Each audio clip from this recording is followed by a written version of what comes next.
It's a scripture that when I first heard it and read it, I just said, "Oh boy, that's cold-blooded." I just couldn't wrap my mind around it. It didn't have any compassion in it. He that hath shall get, and he that hath not, even that he has, shall be taken away. Oh my God. You sing it. He that hath, the person who hath, they will get, and the person who don't have, even that little bit they have, shall be taken away. That doesn't seem right. But there's a question. He that hath what? Vision. People without vision perish.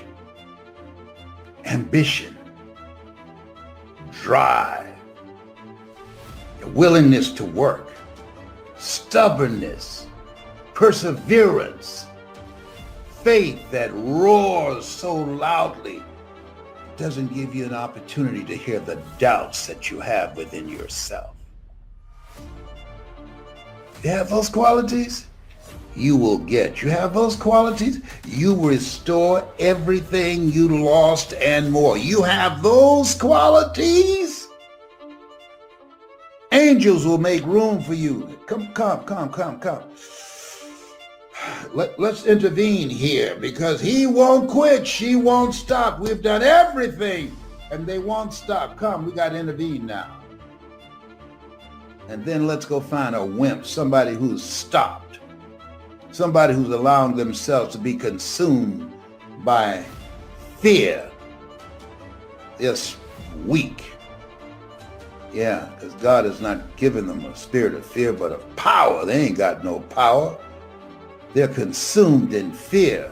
They can't even think straight. God has not given us a spirit of fear, but of power and of a sound mind.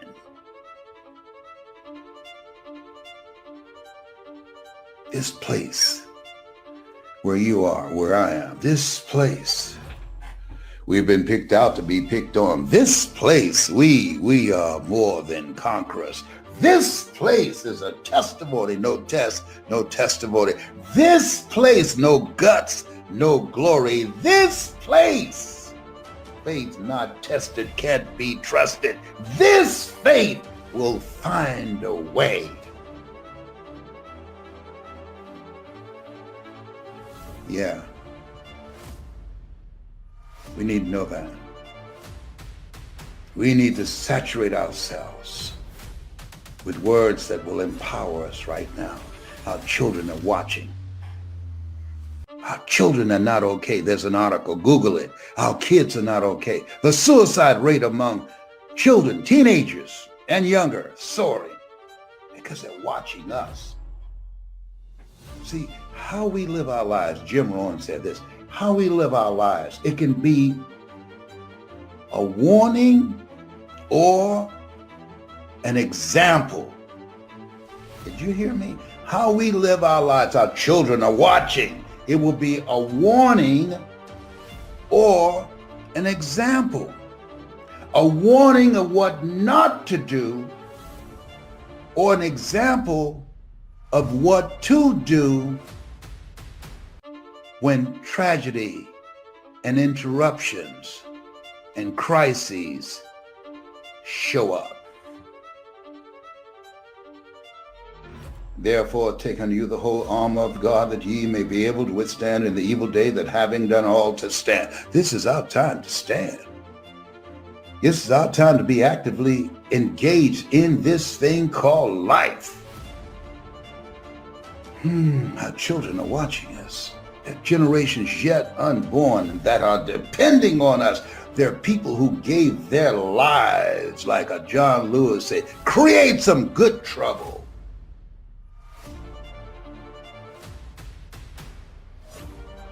It's our time.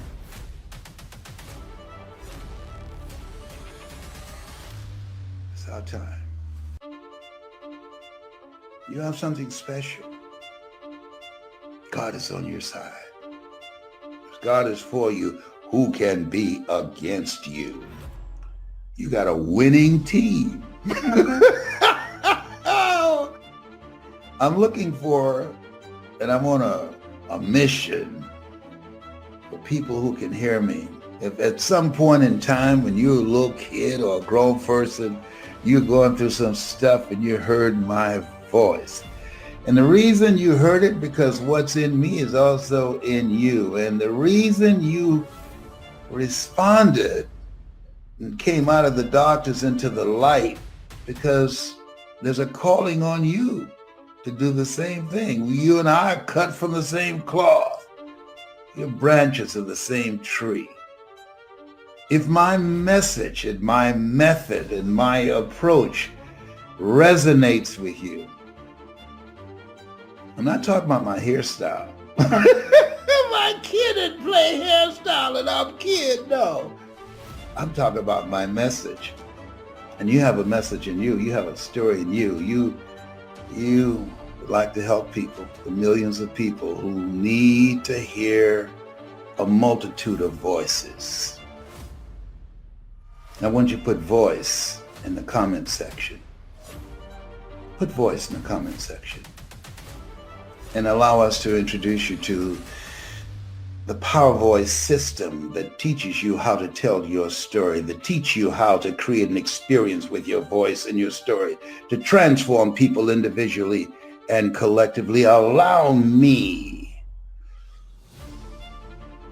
to mentor, to coach you, to bring out the greatness in yourself and to bring out the greatness in others. If that's your calling, I love to tell you, and I will always remind you, a job is what you get paid for. A calling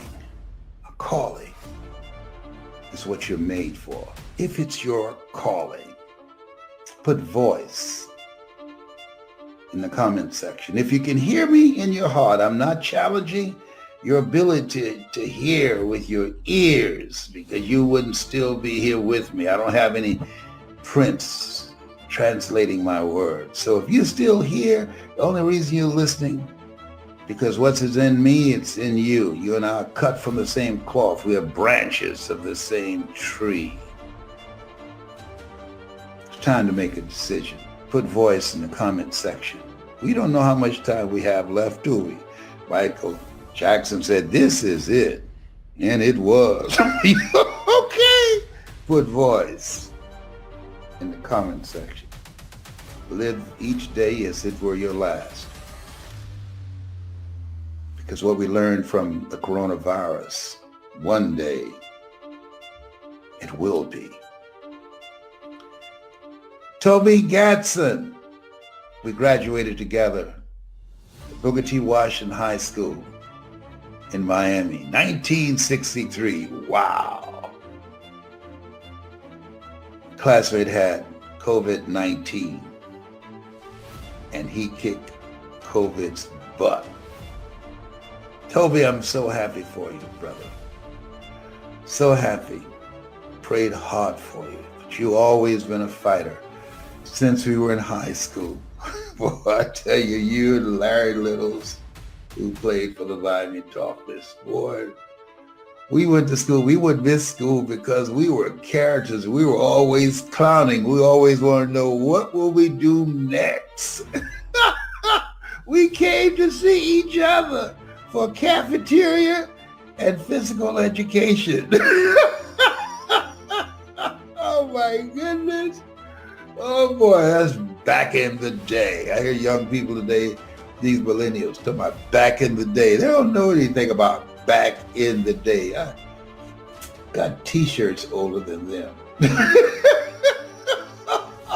But at 75,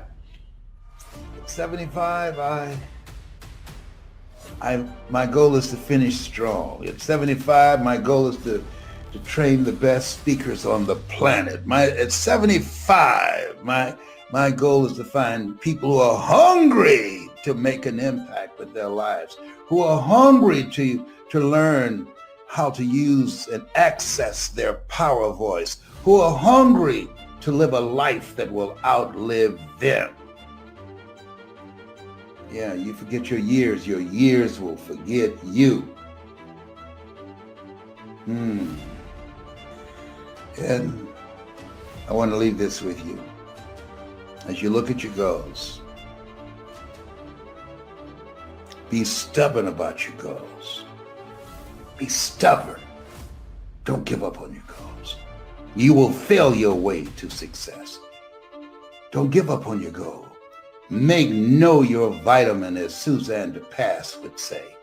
Don't give up on your goal. Be stubborn about your goals. Be flexible and versatile. Ask for help. A lot of people won't do that because of ego edging God out, because a lot of people, as a result of pride cometh before a fall. Ask for help. Not because you're weak, but because you want to remain strong. You don't have to figure it out. Get started. Do what you can with what you have, and God will do what you can. Tell everybody about that event and how successful it was and what you achieved there. So basically, I had an event called Girl Hold My Hand Winning Weekend, and it was where 30 women qualified to be able to attend the entire weekend. It kicked off Friday. How do most women connect? Through shopping, through having some wine, or dancing and enjoying themselves. So it kicked off Friday with just Stormy's Closet shopping experience, networking, connecting, dancing. I told the DJ, make sure you play some old school music. These women partied like it was 2022, and they was the last day of the year, and they was going into 2023. So Friday was just so much fun. I hadn't danced like I danced on Friday probably in a long time, for real. Saturday, we woke up with meditation and stretching, and we walked the community. It was very, very expensive homes, mansions, $20 million homes, $30 million homes, $40 million homes. So we was able to walk the neighborhood and just, manifest and open up our reticular activating system. And I told all the women to identify their homes, identify the driveway you want, the front door you want, the backyard you want, just identify the color, find your house and literally walk the neighborhood and put it together so that you can start to believe that you can have. And so we had an incredible walk through the neighborhood. We walked through the neighborhood for 1 hour. Then we got back in the house and we went around the pool and we had barbecue and we connected with each other, and it was content day, content, connection, and communication day. So that day was designed for you to meet at least 3 powerful women, create new relationships, new sisters that you could possibly create long-term relationships with, women that can open doors for you. And Saturday we ended with very deep conversations about the things that you must do to get out of your head and into your life. I had some powerful guest women that came. I had Natasha Main, the Vogue attorney. She is a very, very powerful, prominent divorce attorney. She was there. She was able to impart into the women. I had Tammy Price, who is one of my millionaire students, who was able to go from homeless to 7 figures plus, in just 1 year. She was one of the guests that was there. She's actually the woman, I don't know if you saw the video, that has gone bonkers all over the world, gone viral. I also had Natalie, not Natalie, but I had Annetta Powell there. Annetta Powell is my angel. She is someone who does big things in the real estate market industry. She's an investor. She owns tax businesses. She was able to impart in the women. I had Tina. Tina owns 8 Wingstop franchises. She was the first woman to open up a Wingstop franchise in Florida, and she now owns 8. And then I had Tamika Mallory, who was there as a civil rights activist. She worked for Al Sharpton for 14 years in part. And Claudine Hibbert, who was a successful realtor and an investor, she was there. So it was a powerful weekend with powerful women. And then Sunday we partied. We went on a yacht, my yacht. It was a beautiful experience. I was able to take the women on my yacht. We went on the water, we jet skied, we swam, we partied, we ate, we danced. We just enjoyed each other's company. So it was a very powerful weekend that was designed to inspire and to help them to elevate mentally. I believe that the highest human act is inspiration. And so they left that weekend very inspired. And it was only for people either in my community or people that were coming to impart. Well, you know, the thing that you did with them is so important because I used to drive all over Miami Beach and Miramar and Coral Gables and Fort Lauderdale, looking at beautiful mansions and imagining myself being in them, not just cleaning them as I did when I went with my mama. And what it does, it's in alignment with what we're taught. I'll give you all your eyes can see. And that experience that you provided for women with Girl Hold My Hand expands their vision. And as you said, activate the reticular activating system in their brain. It's a group-like cells at the base of the brain that filters what gets through, what danger there might be, and what's important to you. And it peaks the level of awareness. And it's really a success mechanism that when you're focused, and that's why our conversation is about stay focused and keep it moving. When you are focused, what it does, it allows you to see things that the masses can't see because they're caught up in the distractions. And when you're on this path, things happen. And there always will be distractions. That's a part of the process. That's why they call this the attention economy. And that's why alcoholism has increased in the United States and around the world. And the suicide rate has increased because people are focused more on their problems rather than on solutions, on what is it I need to do? Who is it I need to be that can move my life forward? And here's the thing about it. You're making impact with women from all walks of life around the world. And when you do that, and I want people to listen to what I'm about to say, you're going to get some pushback.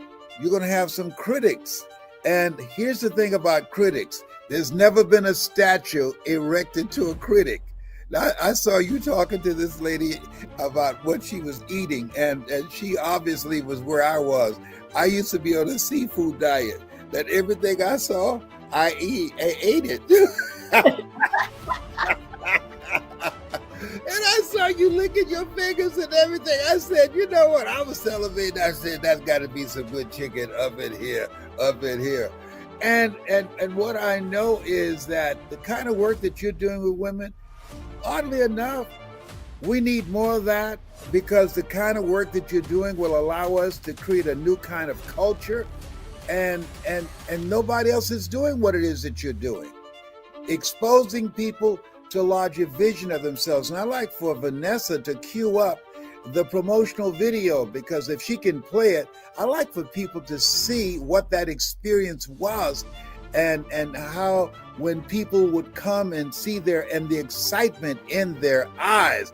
I wanted to put on one of my sister, Margaret Ann Sampson. I'm not going to tell you her name. I threatened to put on one of my sister's wigs and put a scarf around my face and get a pair of your shoes, put some Vaseline in those shoes and push my feet in them and sneak in there. I wanted to come. You said, no, this is for women only.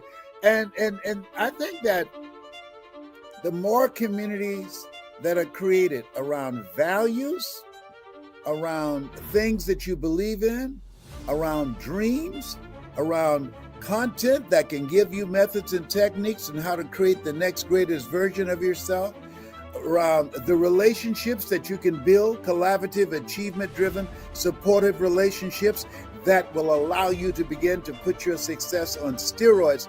The more events that we have of that nature, we can begin to become the dominant culture rather than the smaller culture. I strongly believe the world exists as it does because people of darkness and evil, they work harder than people who are doing some good work.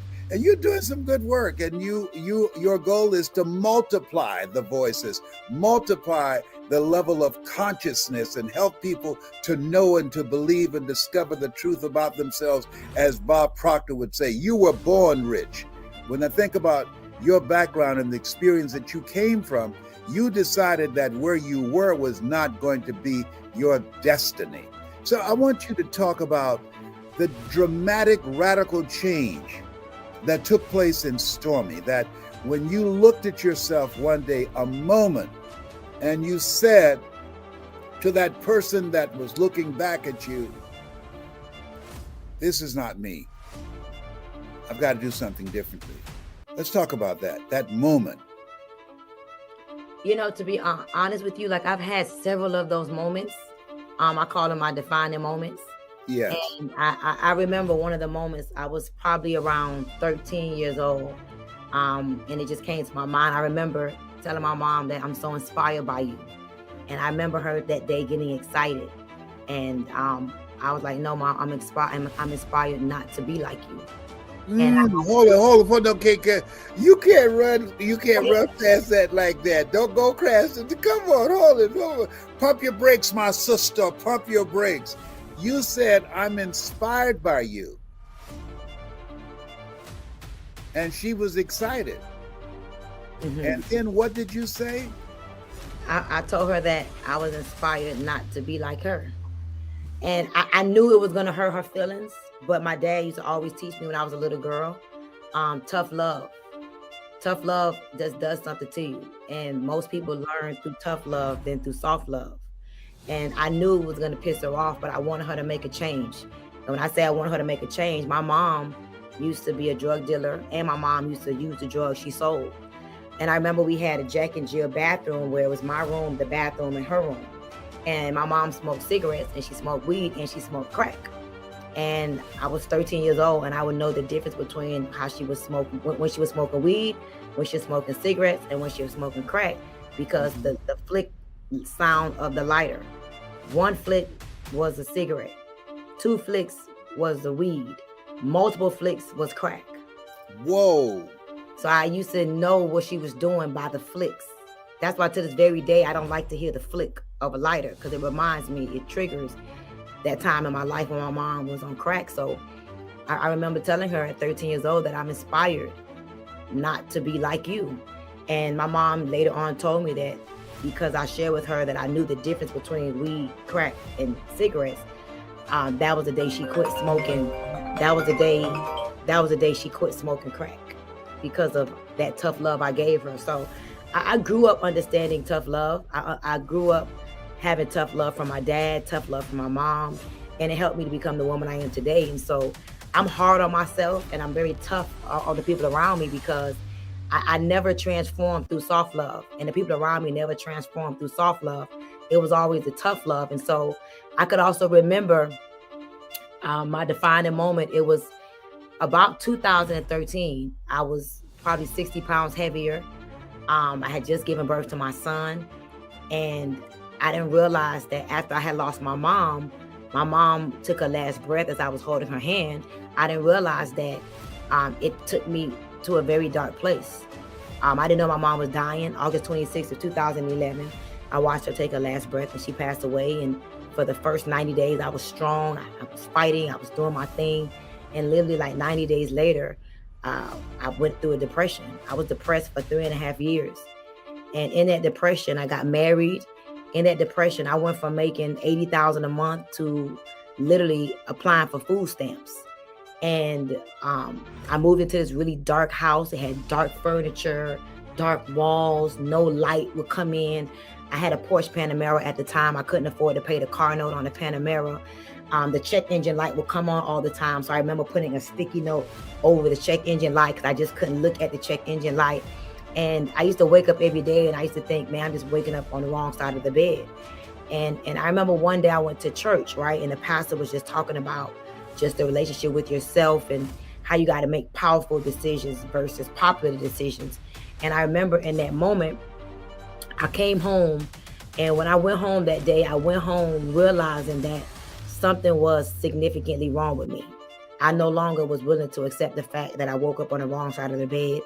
At this point, I had gotten married to someone that I would have never married. I had no friends, no family around. I literally isolated myself. And long story short, I remember reading this book called The Magic of Believing by John Carlyle Bristol. Bristol, And yes. non-Claude Bristol. And in that book, he talked about the mirror technique. And I was desperate. I had prayed, I fasted. At this point in my life, I wouldn't curse. I would wear, shirts up to here. I wouldn't show no legs, no cleavage.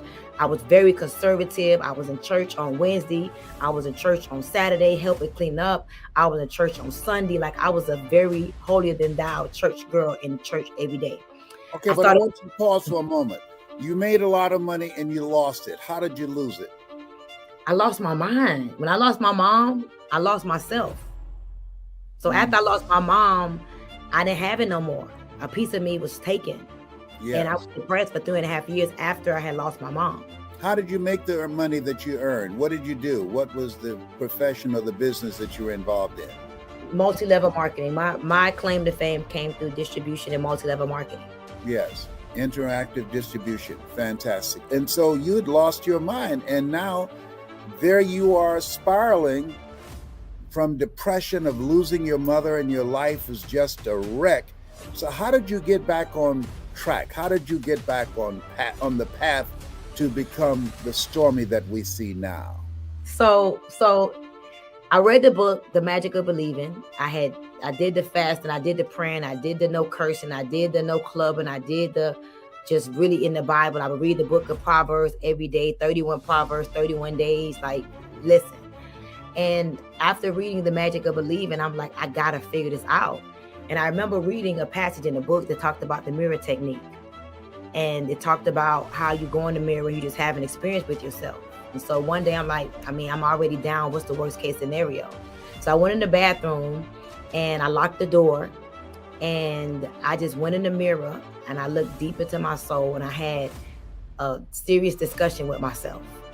I looked at myself and I'm like, what happened to you? You're fat, you're broke, you don't have no friends, you live in this house that it looks horrible.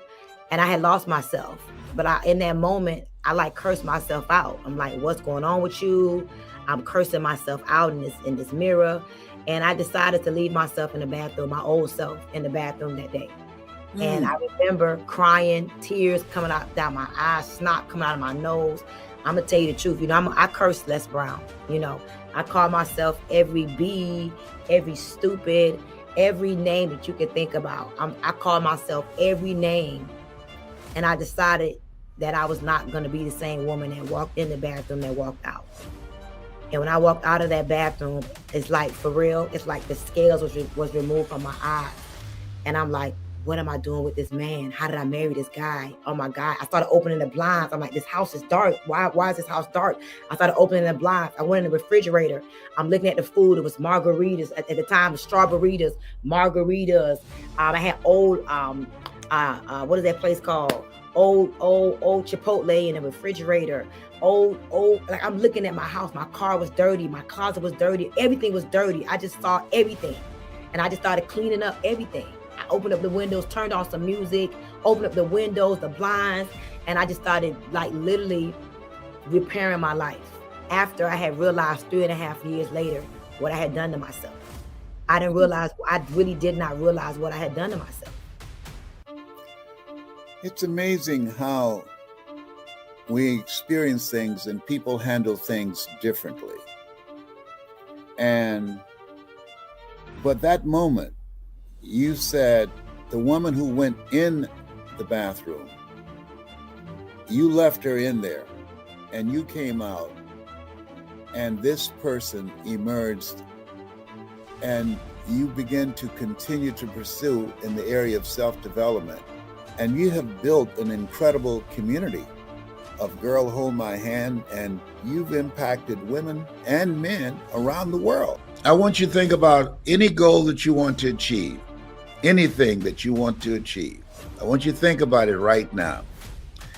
And part of what I want you to do, I want you to visualize the goal being accomplished. They asked Muhammad Ali, who said, "I'm the greatest." How did you get here? Howard Cosell, who since passed, he was a sports personality, and he said, "How did you get here, Muhammad? How did you know you could dominate boxing? He said, I got here when I was running 5 o'clock in the morning, shadow boxing on a punching bag. I got here. I visualized myself speaking to the news conferences and celebrating my wins. And I got here long before I danced under the lights. That he saw it. He saw it.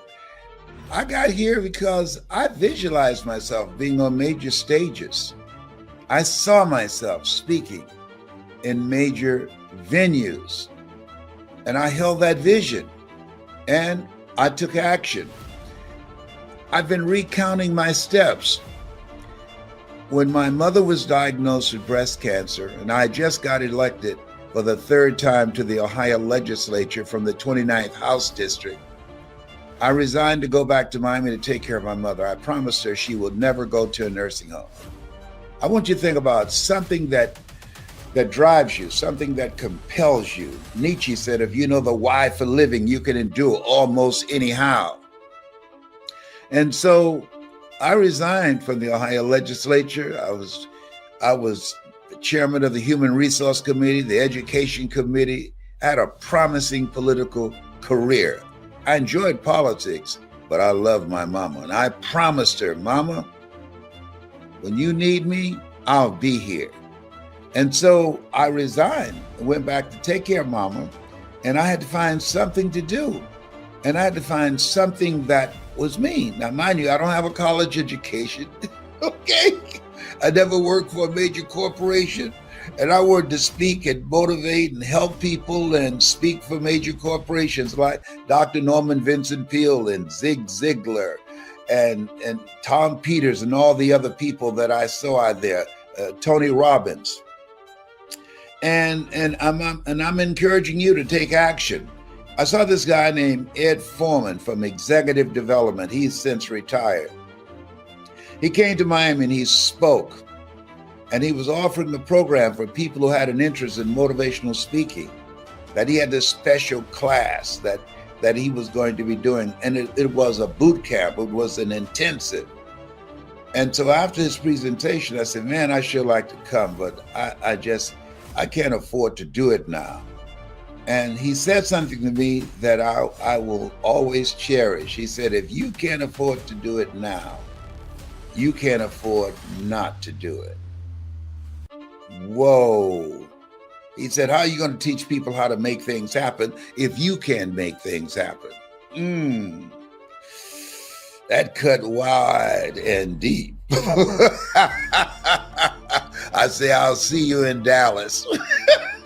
So I didn't have the money to get a plane ticket. So I had my mama to fix me some food. So she fixed me a sweet potato pie. I found out how much it would cost to go to Dallas from Miami on Greyhound.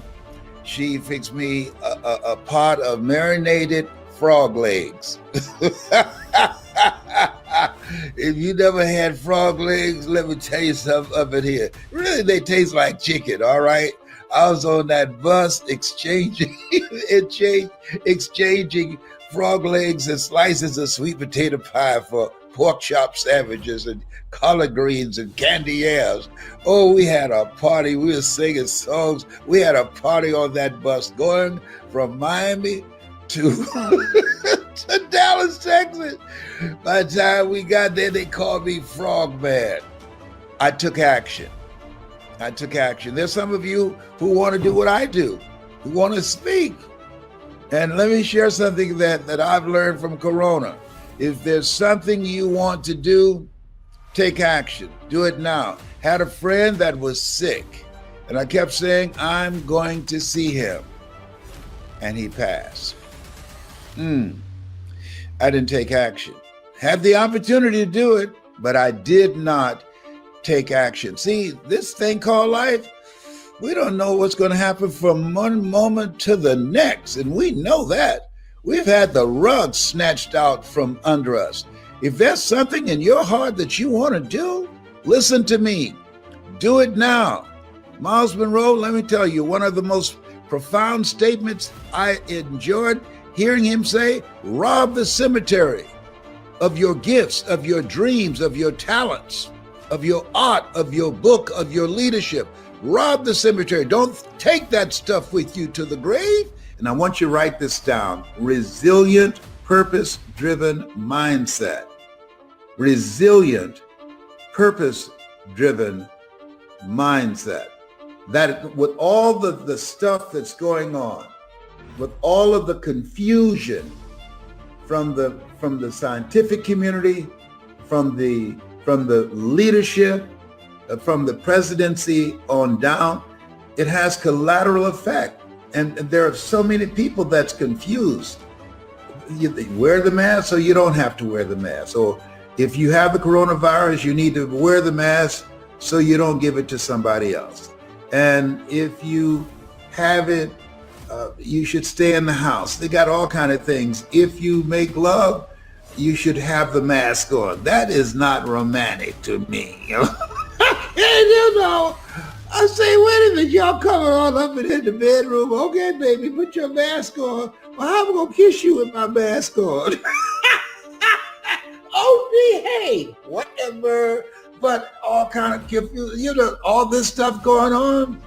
And you could die from talking to somebody with a mask that's held under their nose. You know why my hair is like it and I'm looking like Kid and play like Kid from House Party? Because my barber, he likes to wear his mask like this. I said, man, put your mask on, all right? I told him. So he does this. Man, hey, hello.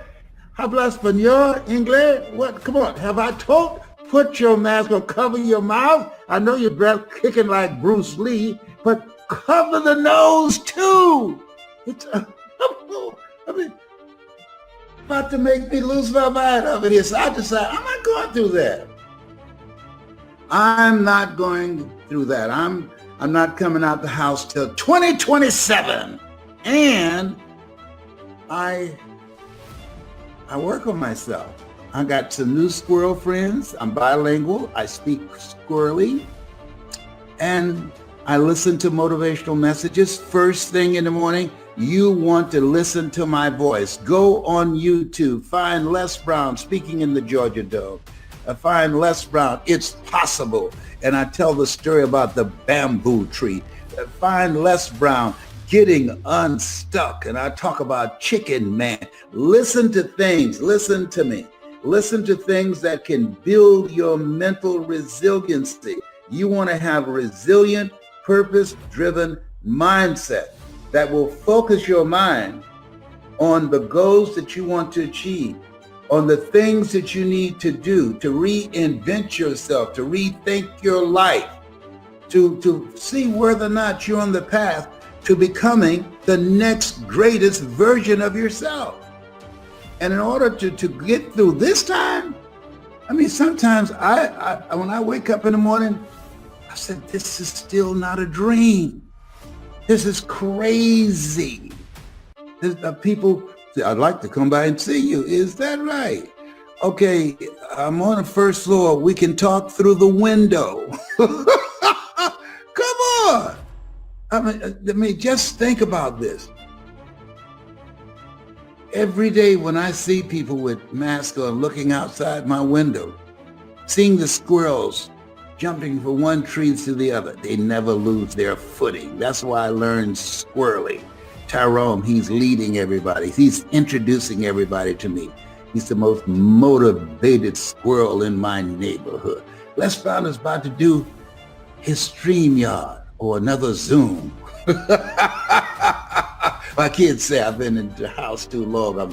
I'm suffering from cabin fever. Whatever. So read 30 to 40 pages of something positive every day. Drill yourself. You say, well, I've listened to it. No. Listen to it until you're manifesting results. Faith comes by hearing and hearing and hearing.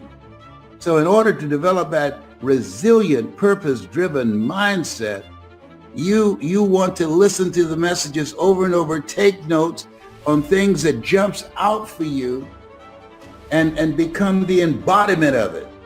and develop that kind of mindset and how you carry yourself and how you face this thing called life. Faith not tested can't be trusted. So you got to have faith in yourself.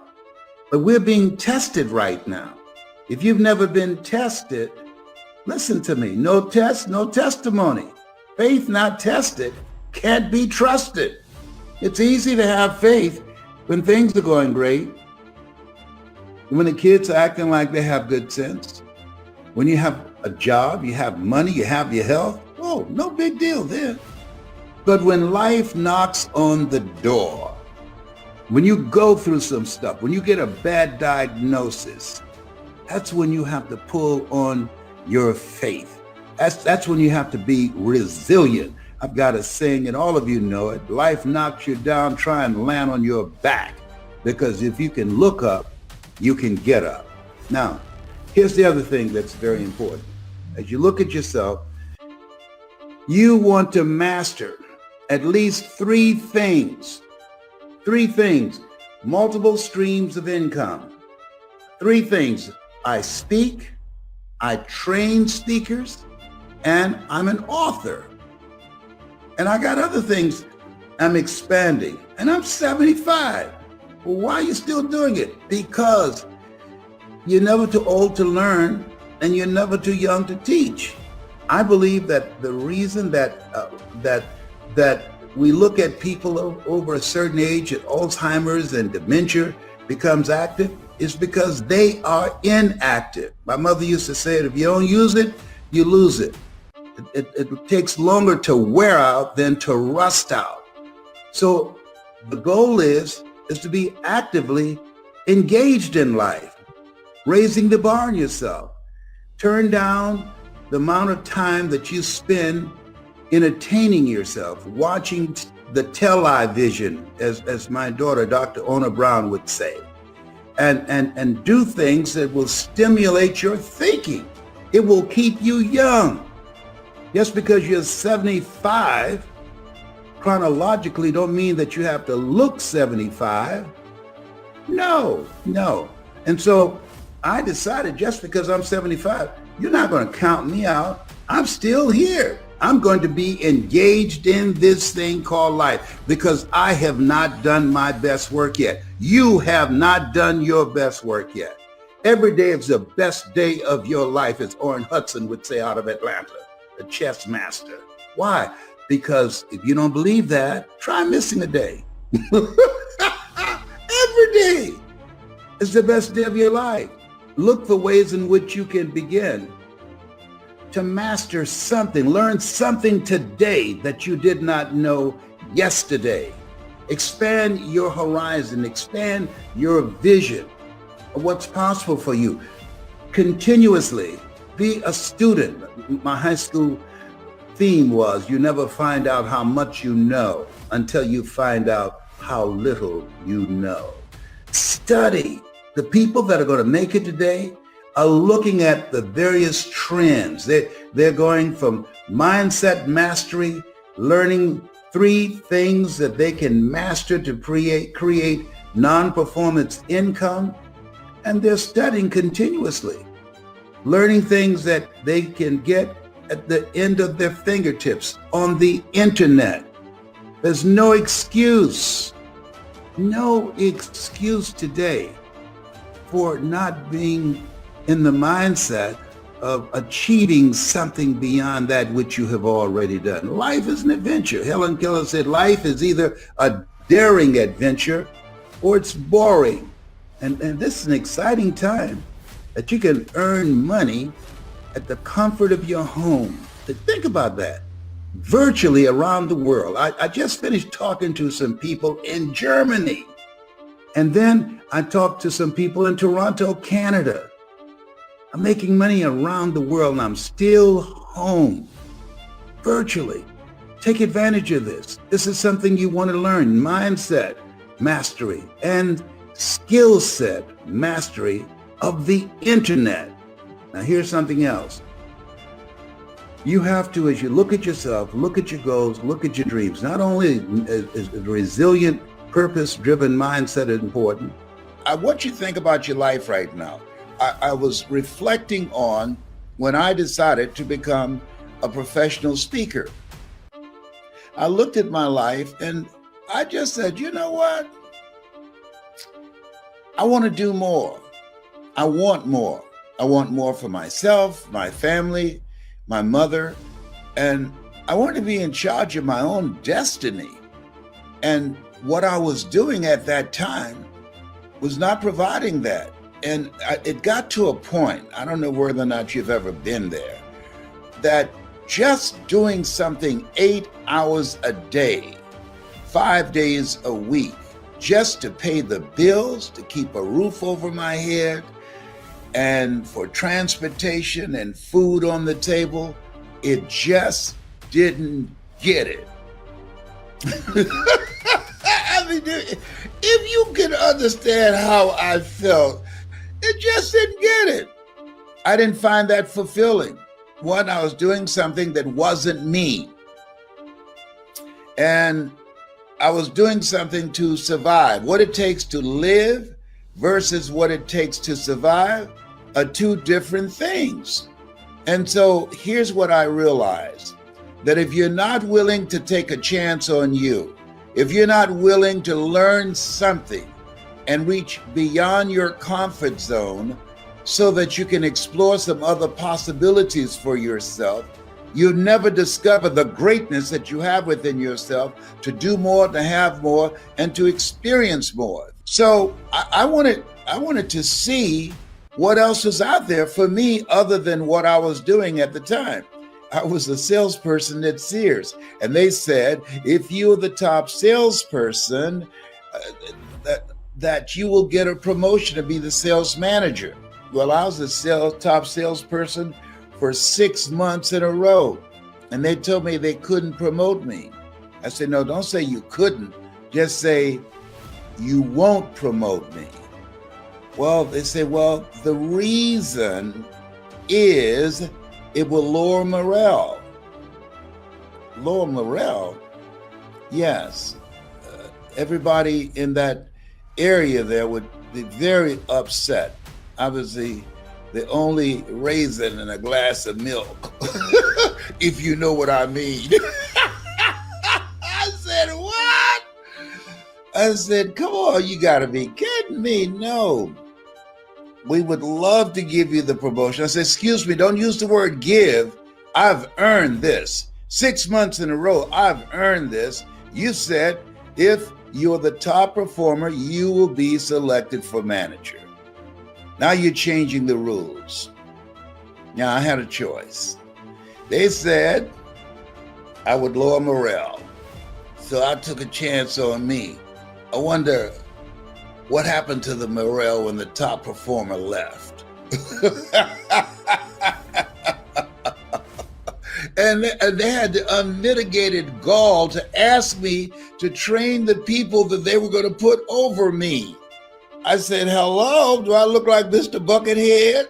No. Be a team player. No. You know, some people got nerve. You know what I mean? They got nerve up in here, up in here. I said, I got to do something that puts me in charge. If you want to be in charge of your life, but I'm working from home now. This is what I do. When I'm not talking to you, you know what I'm doing? I'm speaking to corporations. I'm speaking to organizations. I'm speaking to different groups of people who want to be motivated and inspired, and helping them to create a sense of engagement and unification, even though they're separate geographically. And I'm doing that from the comfort of my home. I teach people how to use this computer to bring their personality through, their passion and their energy through, to create a significant emotional event. See, the reason I have the advantage of doing this than the average person, because I was in radio for many years. I couldn't see the people that I was talking to, and you do it after a certain period of time. You develop some skills intuitively that you know when you're connecting with people. And so that has given me a competitive edge. being in radio for so many years. That's why I'm teaching people now how to do virtual seminars and workshops now, and be successful at. I'm successful at this, and one of the top impactful speakers doing this because of my background. Do something beyond your comfort zone. Learn something new so you can see what's in you. You got some more stuff back there, but you'll never find out what it is if you don't test yourself.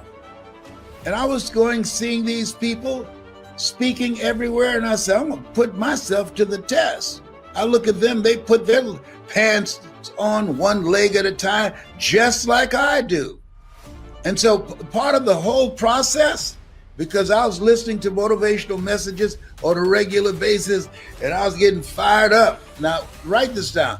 The people that are going to make it now, the people that are going to take advantage of this breakthrough. Listen, we work hard for where we are right now. Don't sleep this period now. Good times, they have an expiration date. Bad times, they have an expiration date. We just came through something. With the election of 2 senators, the scale has tilted. The force of evil has been subdued. Listen what I said. Not destroyed, but subdued. It will raise its ugly head again. So you want to maximize this time. You want to milk this moment. You want to make your move right now. And one of the things that I do, and I encourage my kids to do, when I make some money, I operate like I don't have a dime. Like I don't have a dime. I start working harder. And this is what you have to do. The people that are going to be successful are willing to do the things today others won't do in order to have the things tomorrow others won't have. What is it that most people won't do? Here's what they won't do. Learn something new. They're comfortable with what they're doing now. Well, I've been doing this for a long time. So, learn something new. If you're not willing to learn anything new, no one can help you. But if you're willing to learn something new, like I decided to do this, no one can stop you. I'm my own boss. I call my own shots. And I'm not saying this to you to impress you, but to impress upon you that you got it like that too. And that's why I'll train you how to do that, how to use your voice, how to use your gift of gab, how to use your knowledge and your skills. People with knowledge and skills are working for corporations. You need to learn how to work for yourself from home virtually and control your own destiny. Be your own boss. That's what time it is. Here's something else. I discourage you. Don't do this if you're not hungry. Did you hear what I just said? Now, I just told you you ought to do this, right? And then right after that, come on, Les, what are you saying now? You're telling me don't do it if, yes, if you're not hungry. If you're going to make it today, you got to be hungry.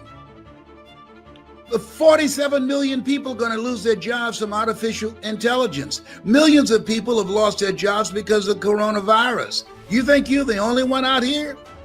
No. It's a different market right now. It's different. There are people that are desperate, going through foreclosures and evictions, lost their jobs, lost their businesses. So the people that are going to come out on top, the people that will snatch victory from the jaws of defeat, they're hungry. When I came out here, I was hungry. I got 5 sons and 5 daughters and a mother that I wanted to take care of and buy a home for. You got to be hungry. People that are hungry are relentless. You got to get your hustle on. People that are hungry are the first ones there and the last ones to leave. Most people are not hungry. Most people are conditioned to do just enough to keep from getting fired, working in an environment where they've been paid just enough to keep from quitting. It takes some time. to step out of that mental conditioning. People that are hungry, when I worked for WVKO, I was the program director. I was news director. I was manager of station operation. I did commercials. I did editorials. I did a talk show, The Voice of the People. Whole lot of stuff that they didn't pay me for. Why, Les? Because I wanted to learn. I wanted to make myself indispensable. That's why. That's why I did it. I wanted to make myself more valuable and increase my value for the operation. You have to have that kind of attitude about life. That are you increasing your value every day? If you were on the stock market, would you invest in you? Most people have to say no. Why? They're not reading anything. They're not learning anything new. They're operating within their comfort zone, and they're praying every day that they don't lose a job that they hate. That's what you call mixed emotions. See somebody you hate drive off a cliff in your car. You're glad they're gone, but not in your car. Oh, behave, hello, whatever. No, it's a different place now. You got to be hungry. You have to get your stuff together. Average is over. The being average, doing just enough to get by, no. And when I talk to people, I can ask a certain question. I can tell the hungry ones and the ones who are slackers. And they're everywhere, the pigeons. See, today, employers are looking for eagles. You go outside right now and see some pigeons, but it's going to take a minute to see some eagles because they fly high. This is what time it is. And when you look at yourself, look at your goals, look at your dreams, this time demands that you get outside of your comfort zone. This time requires that you invest in you. That's what I was willing to do. The people that will be successful are willing to do the things today others won't do in order to have the things tomorrow others won't have. People who are not successful have large television screens, and people who are successful have large libraries. Hello? Oh, people who are hungry are willing to discipline themselves. They're willing to dedicate themselves to learn something different. See, anything can be mastered if you're willing to put in the time and put in the effort and focus yourself on learning how to do that to make yourself stand out. In the attention economy, this is the attention economy. You got to make yourself stand out. Yes, you just can't mosey through this time and think you're going to get some customers. So you have to think in terms of market takeaway.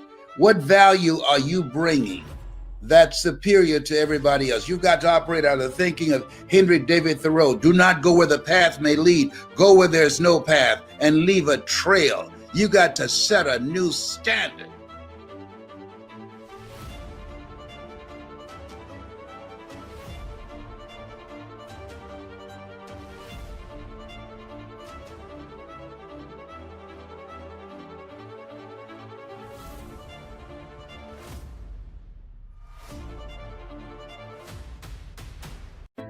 Let me ask you a question. Have you ever felt like no matter how hard you try, people still misunderstand you? You explain, you defend, you justify, and yet they still see you through their own broken lens. What if I told you that the key to your freedom, the key to your success, and the key to your next level isn't in them understanding you, but in you understanding who you really are? Because here's the truth. When you stop trying to fix people's perceptions and you start focusing all that energy back into your growth, something incredible happens. The right people start showing up. The right opportunities align. And suddenly, life shifts in your favor. Today, I'm going to share with you the 10 most powerful principles that will not only transform the way you see yourself, but transform the way you move through the world. And I promise you this, if you stay with me until the end, You'll never again waste your life trying to convince the wrong people. Instead, you'll be unstoppable in attracting the right ones. So let's dive in. Your peace is more valuable than their approval is not just a phrase, it's a way of life, a standard you must set if you're going to truly rise above the noise of the world. Think about it. How many times in your life have you traded your peace of mind just to win someone's approval? You bit your tongue, you betrayed your truth, you tolerated what you knew you should have walked away from because deep down you wanted to be liked, accepted, validated, and the cost of that, you lost yourself in the process. The truth is, approval is one of the most fragile currencies you can ever chase. People change their minds, their moods shift. One day they're clapping for you, the next day they're criticizing you. One moment they love you, the next they disappear. If your life is anchored on their approval, you will always be tossed around like a ship in a storm. But if you anchor your life on your peace, on your clarity, on your alignment, on your vision, nothing can shake you. Peace is the highest form of wealth. When you wake up in the morning and your heart is calm, your mind is clear, and your energy is intact, that's worth more than any compliment, any applause, any validation someone else could hand you. Approval feels good for a moment, but peace sustains you for a lifetime. And the dangerous part about living for approval is that it never ends. You get it once, you want it again. You get it from one person, you want it from another. It's like drinking salt water. It feels like it's quenching your thirst, but the more you drink, the more dehydrated you become. Approval addiction will drain you, while peace will fuel you. So you've got to decide, do you want to be liked or do you want to be free? Do you want to fit into everyone else's expectations or do you want to step fully into who you were created to be? The people who change the world, the people who rise to greatness, the people who truly create lasting impact, they're not the ones who bent their lives to fit someone else's comfort. They're the ones who trained themselves to protect their peace above all else. They understood that the cost of peace is far less than the cost of chasing approval. Here's what happens when you prioritize peace. You stop over-explaining yourself. You stop overthinking. You stop begging people to see your worth. You start trusting yourself. You start valuing your time. You start choosing environments and relationships that match your vision. And most importantly, you begin to attract the right people. The ones who don't require you to shrink, to hide, or to compromise. Approval will come and go, but when you live in peace, you carry stability inside you. Nobody can take that away. Now let's shift. Unbothered doesn't mean you stop caring. It means you stop bleeding. So many people confuse being unbothered with being cold, detached, heartless. That's not it at all. Being unbothered doesn't mean you don't love. It doesn't mean you don't feel. It doesn't mean you stop being human.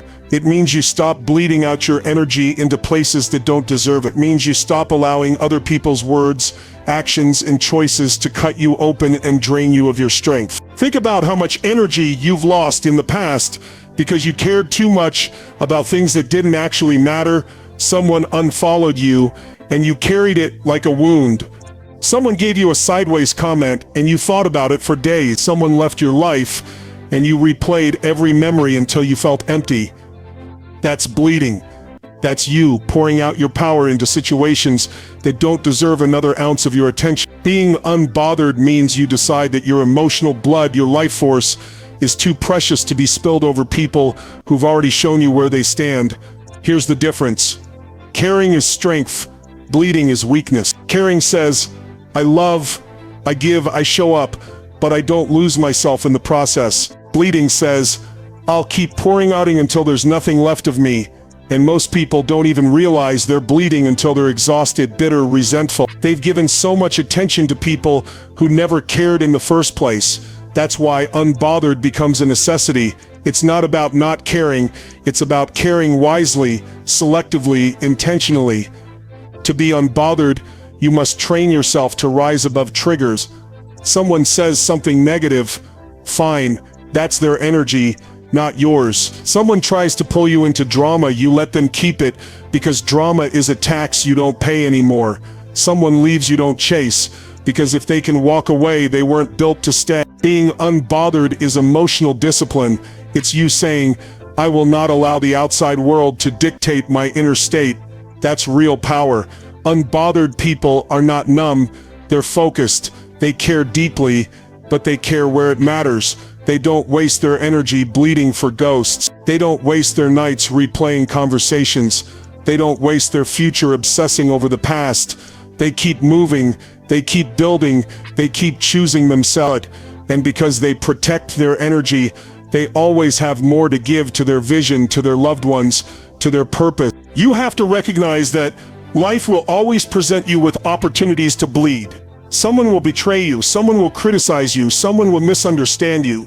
But you get to choose whether those things cut you open or bounce off your armor. Being unbothered is about building that armor not by hardening your heart, but by strengthening your focus. When you know where you're going, when you know who you are, when you know what matters, you stop leaking energy on what doesn't. So the challenge is this: stop bleeding for what's beneath you. Stop bleeding for people who wouldn't bleed for you. Stop bleeding for situations that don't deserve another drop of your attention. Care where it matters, love fully where it's aligned. Show up wholeheartedly where it matches your vision. Everywhere else, stay unbothered. Some people are chapters, not the whole book, and that realization alone can set you free if you let it. The problem is, most of us don't.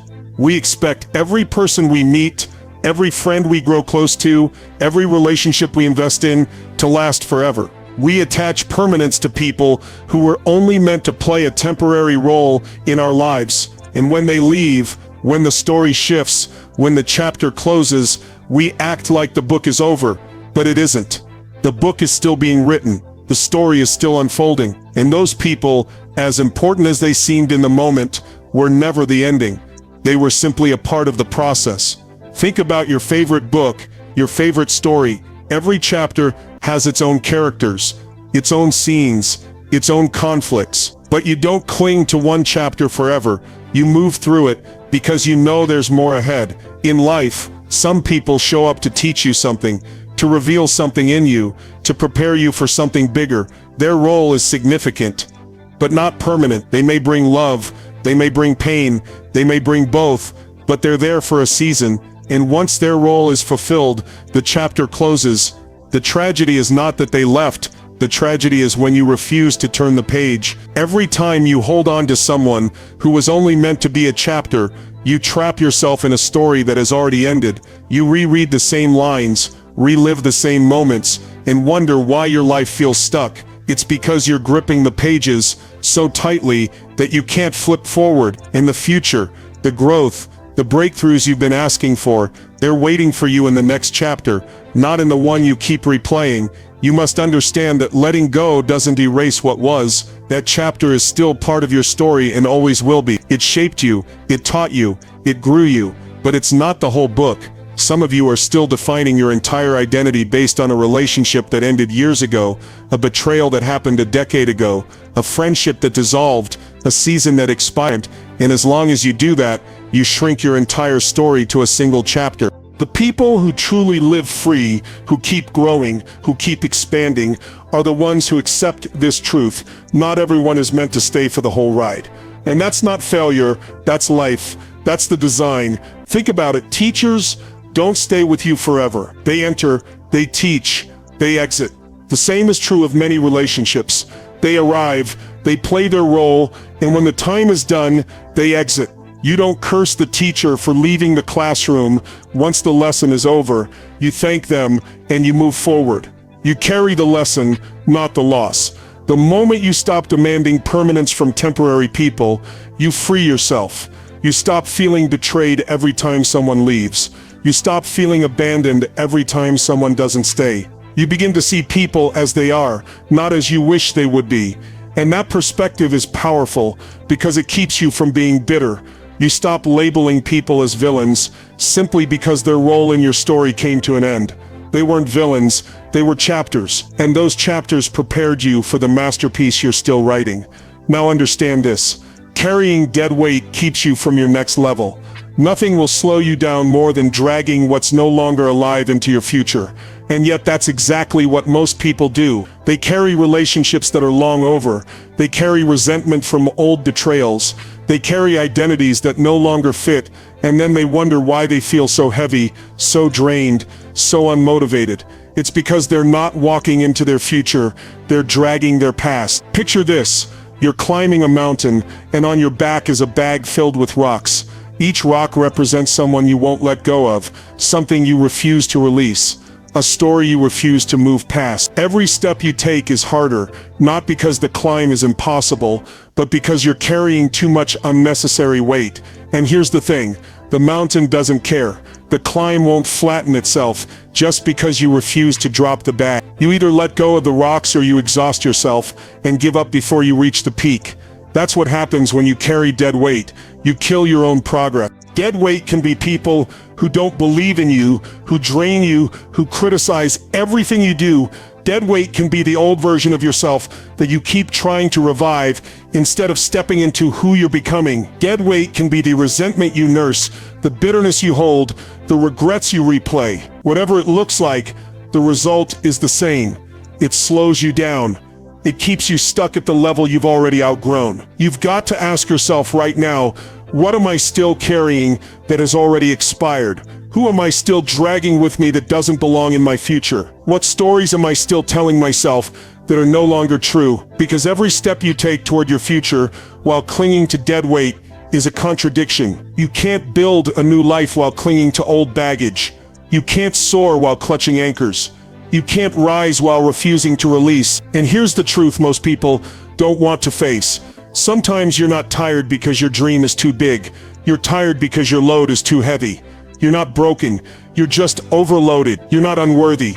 You're just carrying people and pain that were never meant to go where you're headed. The heaviness isn't a sign that you can't. It's a sign that you must let go. When you release dead weight, everything changes. Suddenly, you move faster, lighter, freer. Your energy returns. Your clarity sharpens. Your motivation reignites. The path ahead doesn't feel impossible anymore. And the opportunities, the breakthroughs, the people aligned with your future, they start to appear not because they weren't there before, but because now you have the space to see them, the energy to pursue them, the strength to receive them. You've got to stop romanticizing what's already over. Stop glorifying people who've already left. Stop idolizing seasons that have already ended. Respect the chapter, learn the lesson, and then release it. Because until you do, you'll keep dragging dead weight, and dead weight always delays destiny. Focus on your potential, not their opinion. Because if you build your life on the shifting sand of what other people think, you will never know what you are truly capable of. Most people spend their lives managing impressions instead of mastering their potential. They shape their decisions around how it will look, what people will say, whether others will approve, and in doing so, they sabotage the very power that was placed inside of them. Your potential is limitless, but opinions are cheap, and the tragedy is that most people surrender their future to the noise of those opinions. Think about it. How many dreams have died? Not because they were impossible, but because someone's words killed them before they had a chance to breathe. How many ideas were abandoned? Not because they lacked merit, but because someone laughed, doubted, or criticized. If you let opinions control you, you'll always live smaller than you were meant to live. Potential is what you can do if you dare. It's the energy, the talent, the ability, the hunger that sits inside of you waiting to be unlocked. It is untapped capacity. It is future greatness. It is a fire waiting for fuel. But potential requires focus. If your focus is scattered on the endless stream of other people's judgments, you'll never cultivate what's inside you. Opinions are distraction. They shift constantly. They come from people who don't live your life, who don't walk your path, who don't pay your price, and yet you give them power over your choices. Why? Because deep down, approval feels safer than growth, but safety is a prison when it costs you your destiny. The people who rise are not the ones who silence the critics, but the ones who silence the critic inside themselves that keeps replaying the external noise. They redirect their attention back to their vision, their goal, their potential. They ask, not what will they think of me, but what am I capable of if I give my all? That shift changes everything. When you focus on potential, you move in alignment with possibility instead of fear. You measure yourself against who you could become, not against the expectations of people who may never understand you. You set goals that scare you. because you know that's where your growth is. You push through obstacles because you know your capacity is bigger than the resistance. Opinions may echo in the background, but they no longer dictate your choices. Here's the raw truth. Most people who offer opinions are not even living their own potential. They're not pushing their limits. They're not risking rejection, failing forward, or stretching beyond comfort. And yet, you let their voices hold you back? That's backwards. Never take criticism from someone who isn't building what you're building.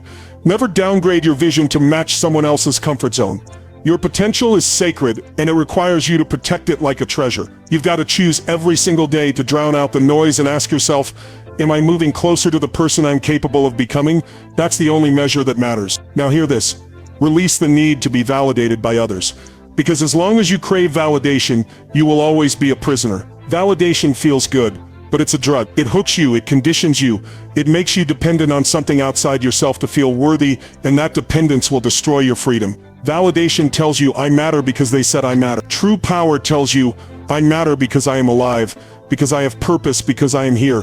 When you build your identity on external validation, you are like a house built on sand. Every time the tide shifts, you collapse. One negative comment, one disapproving glance, one moment of being overlooked, and suddenly you feel small, invisible, unworthy. That is no way to live. Validation is a trap because it's never enough. You can get 1,000 likes, and the next day you crave more. You can be praised for one accomplishment, and suddenly you feel pressure to perform again, afraid that if you don't, you'll lose the applause. You are always chasing, always grasping, always seeking. But when you release that need, you reclaim your power. You no longer move to be seen, you move to be true.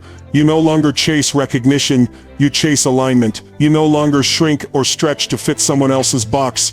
You expand into your full self without apology.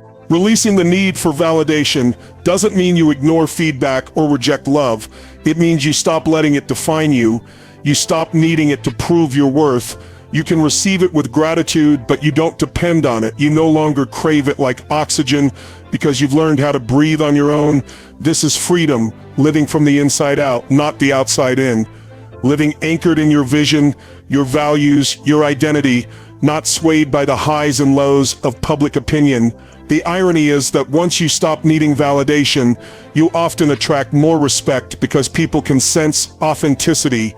They can feel when someone is grounded, unshaken, unbothered by whether they're approved or not. And that energy is magnetic. But the real gift isn't the respect, it's the peace. The peace of knowing that you no longer have to audition for acceptance, that you no longer have to perform for love, that you no longer have to be anyone but yourself. When you're free from validation, you can take risks without fear of looking foolish. You can create without fear of being judged. You can speak without fear of being silenced. You can walk away from people, places, and situations that don't serve you because you're no longer desperate to be chosen by them. You've already chosen yourself, and that decision, that inner validation, becomes the foundation of everything you build. Protect your energy like your life depends on it, because it does. Energy is the currency of your existence. Every action you take, every thought you dwell on, every person you allow into your space either deposits energy into you or withdraws it. And most people live as if their energy is limitless, as if they can give it away freely without cost, as if they can spend it on negativity, gossip, conflict, and chaos and still have enough left to pursue their dreams. But energy is finite. When it's drained, your body breaks down, your mind loses clarity, your spirit grows weak, and your vision becomes blurry. Protecting your energy isn't optional, it's survival.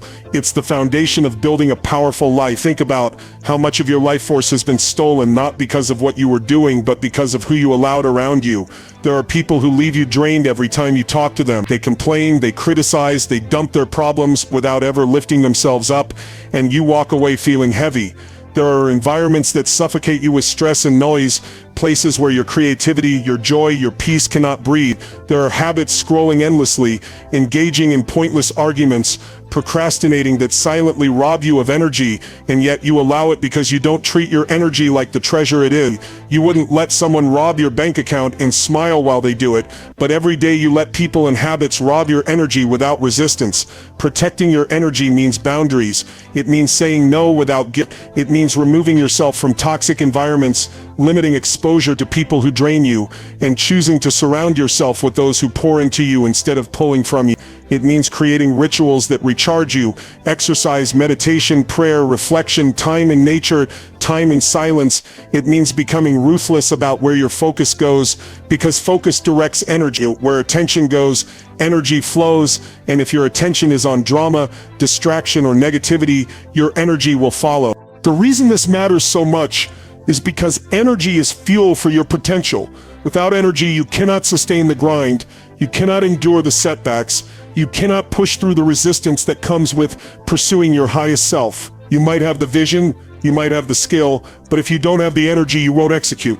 And that's why protecting it is not just a suggestion, it's the very thing that keeps your dreams alive. Your energy determines how you show up, how you think, how you create, how you connect, how you lead. Protect it like your life depends on it, because your future absolutely does. Your destiny is greater than their rejection, and until you believe that, you will keep shrinking every time someone turns their back on you. Rejection is one of the most painful experiences for the human heart. It triggers the fear of being unwanted, unworthy, unseen. But rejection is not the end of your story. It is often the redirection to your destiny. The problem is that we take rejection personally. Someone says no, someone walks away, someone overlooks us, and we internalize it as proof that we are not enough. We wear it like a label: unwanted, unloved, undeserving. But what if rejection isn't proof of your lack, but proof of your path? What if rejection is not a wall, but a compass pointing you toward something greater? Every person who has accomplished something extraordinary has faced rejection. Great leaders were doubted. Great visionaries were ridiculed. Great creators were dismissed. If they had stopped at rejection, the world would never have known their names. The truth is, rejection is unavoidable if you're truly living boldly. If nobody is rejecting you, you're probably not aiming high enough. You're probably playing safe, staying small, hiding where it's comfortable. Destiny requires you to risk rejection, because destiny requires you to step into places where not everyone will see your value immediately. But here's the key: your destiny doesn't shrink because someone rejects you. Their no doesn't diminish your worth. Their departure doesn't cancel your future. Their inability to recognize your greatness doesn't erase it. You were created with a purpose that existed before anyone had an opinion of you, and that purpose will outlast every rejection. The pain of rejection is temporary, but the power of destiny is permanent. If you can hold on through the sting of rejection, if you can refuse to let it define you, if you can use it as fuel instead of a cage, you will realize that their rejection was a gift. Rejection teaches you resilience. It forces you to build strength, to clarify your vision, to sharpen your hunger. It exposes who is truly aligned with you and who is not. It removes what doesn't belong so that what does belong can enter. And often the places and people that reject you are not capable of containing your destiny anyway. Their rejection is proof that you were never meant to fit there in the first place. You were meant for something greater. And sometimes the only way to discover that is through the door that closed. You've got to stop begging for acceptance from places that have already said no. You've got to stop defining your worth based on who chooses you and who doesn't. You've got to start seeing rejection not as evidence that you're unworthy, but as evidence that you are being prepared for something higher. Your destiny is greater than their rejection, because destiny is written in a language beyond human approval. It is not contingent on who believes in you. It is contingent on what you choose to believe about yourself. The most powerful shift happens when you no longer see rejection as a wound, but as direction. Instead of asking, "Why didn't they want me?" you ask, "Where is this redirecting me?" Instead of collapsing under the pain, you rise with new clarity. You stop trying to prove yourself to people who can't see you, and you start pouring yourself into the future that's waiting. You stop grieving closed doors and start walking toward open ones. You stop begging for validation and start building your vision. Rejection loses its power when you realize your destiny was never in their hands to begin with. They can reject you, but they cannot rewrite what you were created to do. They can leave you, but they cannot stop what is coming for you. They can overlook you, but they cannot erase the light that burns inside you. Your destiny is greater than their rejection, and when you finally embody that truth, no rejection can break you. It can only build you. Stop explaining yourself to those committed to misunderstanding you.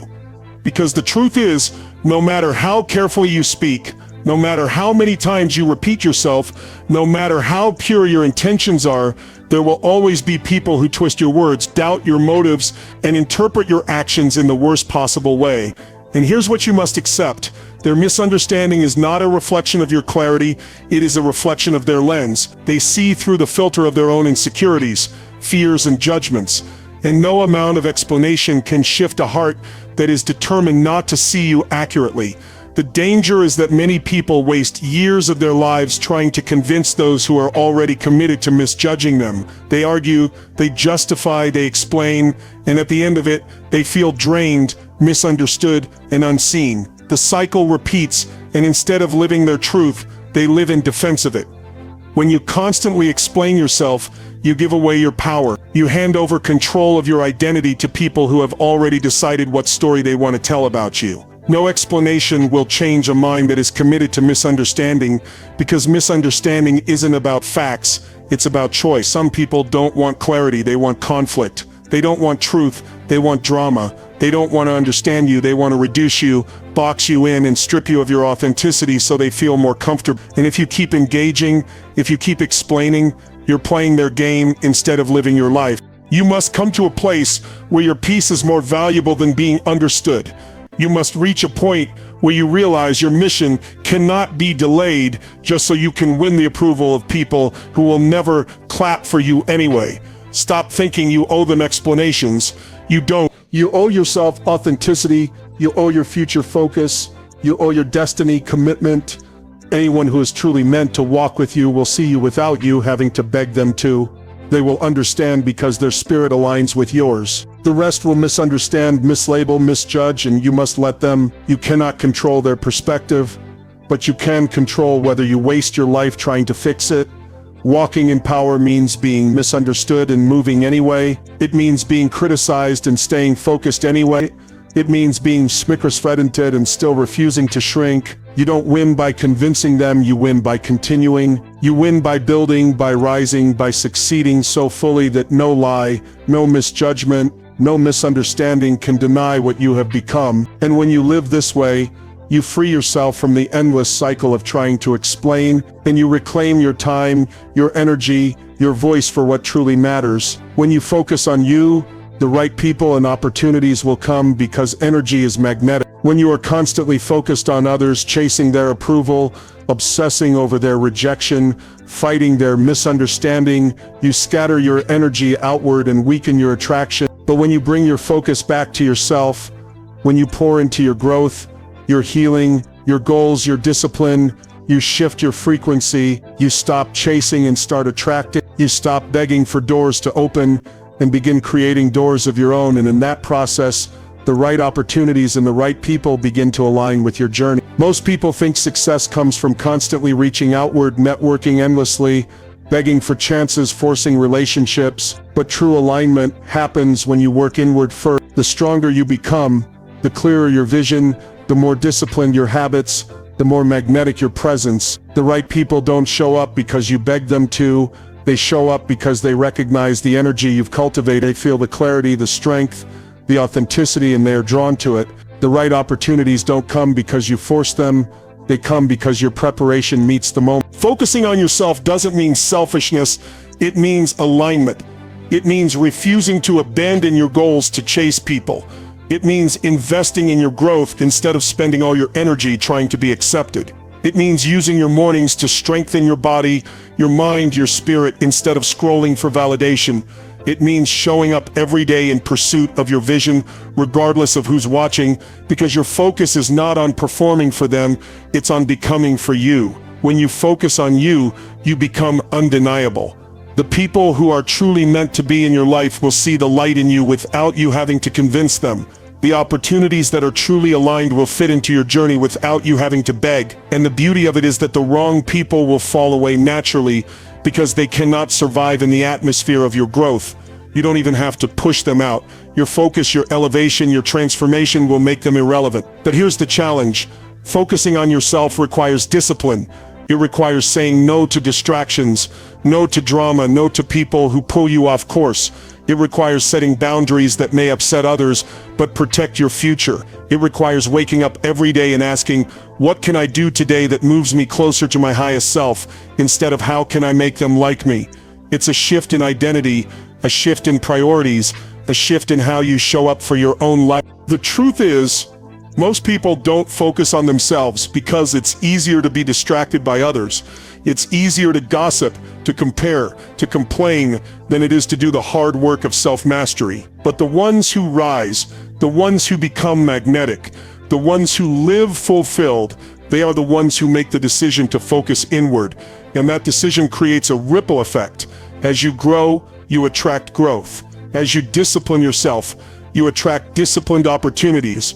As you love yourself, you attract people who love you without conditions. So stop chasing, stop begging, stop over-explaining. Your future doesn't depend on their understanding, their validation, or their approval. Your future depends on your focus.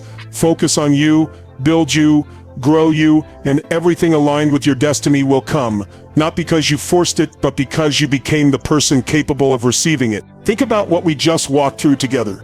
We started with the realization that you don't need to explain yourself to people who are committed to misunderstanding you. We moved into the truth that when you focus on yourself and your growth, your discipline, your vision, the right people and the right opportunities will come. We uncovered that your identity is shaped not by their opinion, but by your daily choices. We spoke about the power of discipline, of letting go of the past, of silencing the noise, and of embracing the discomfort that forges your strength. We went deeper into why you must stop playing small, stop chasing approval, and instead step boldly into your authentic power. Because at the end of the day, greatness isn't found in defending who you are, it's found in living who you are. Every one of these keynotes is a building block, and when you put them together, you create an unstoppable version of yourself. The version that doesn't beg to be understood, but demands to be respected by how you show up and how you live. This isn't just motivation, it's a roadmap, a call to action. A reminder that your life is too valuable, your mission too important, and your destiny too great to be wasted on explanations, excuses, or approvals. Now it's your turn. Take these principles and apply them today. Not tomorrow, not someday, but now. Because the longer you wait, the more you give away your power. This is Tony Robbins' track, and if this message spoke to you, hit that subscribe button right now and join a community of people who refuse to live small. Drop a comment below and tell me which keynote hit you the hardest today. I want to hear your breakthrough. Remember this, your future doesn't depend on them understanding you. It depends on you stepping into your power. Let's go create the life you are meant to live.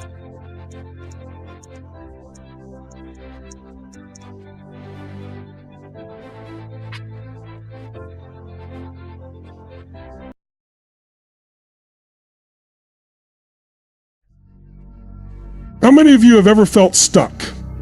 You know what you need to do, but you just can't get yourself to do it. Let me tell you something.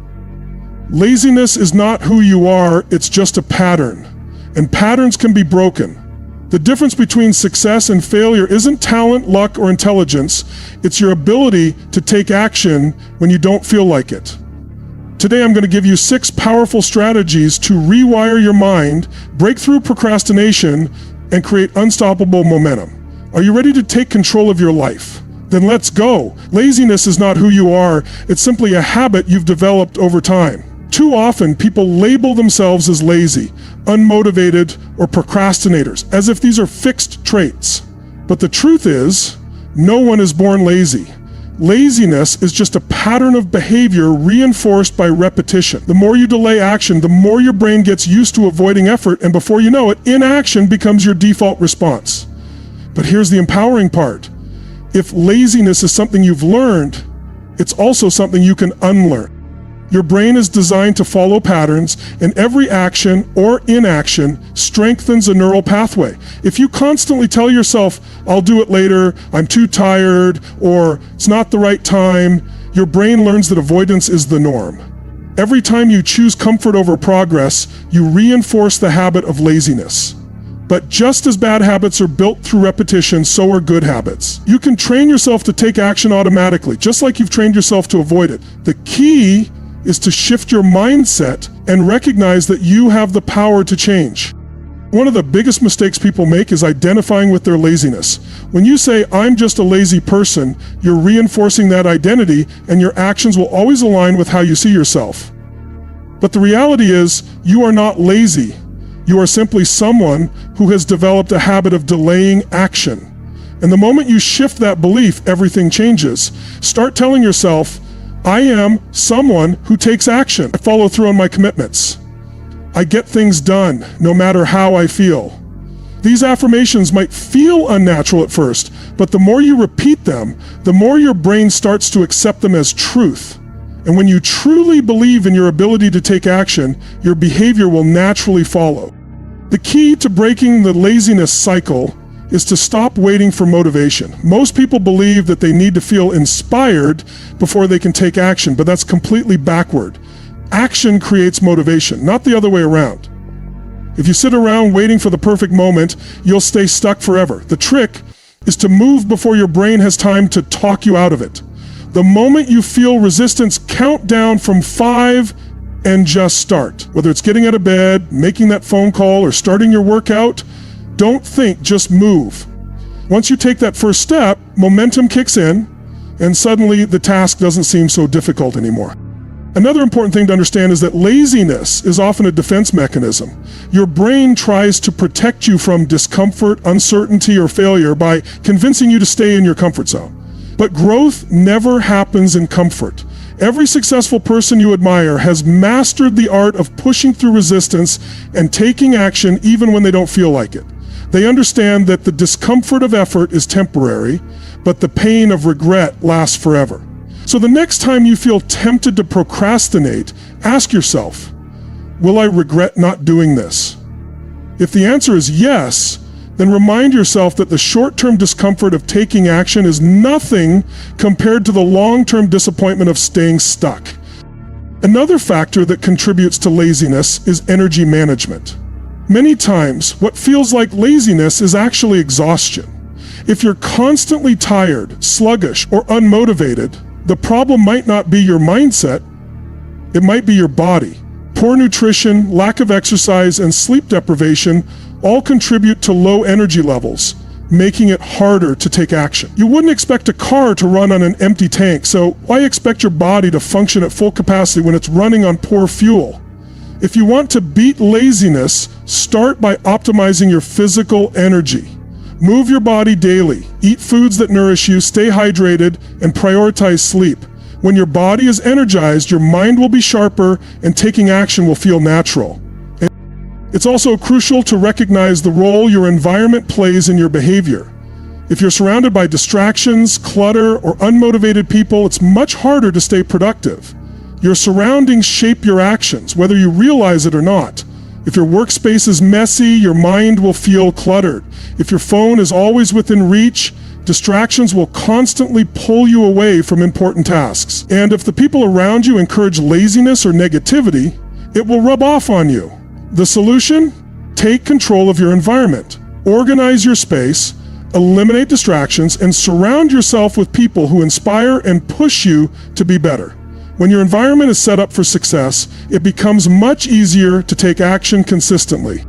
Finally, overcoming laziness requires a shift in how you perceive effort. Many people associate hard work with pain, stress, or struggle.